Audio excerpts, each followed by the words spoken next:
olyan kemény a talaj, hogy nem bírunk sehova se jutni, nem látjuk még, hogy hol lesz a vége, hogy mit keresünk ezen.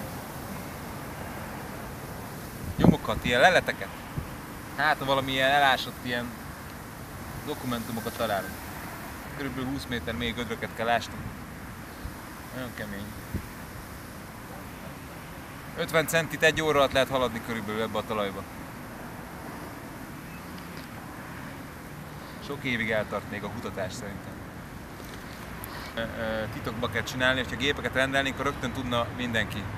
Akkor elterjedne a híre, hogy itt ilyen Kft, olyan Kft számlák, minden. Lenyomozna a kormány. Az egészet így beszüntetnék, ide hoznának katonákat, elbarikádoznák ilyen bekajert kerítésekkel.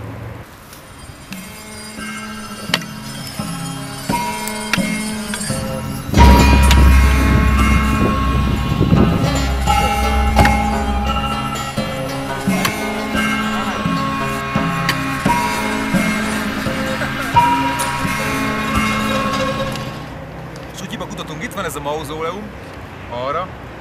Úgyhogy lehet, hogy az a titok nyitja, hogy miért éltették ezt a mauzóleumot.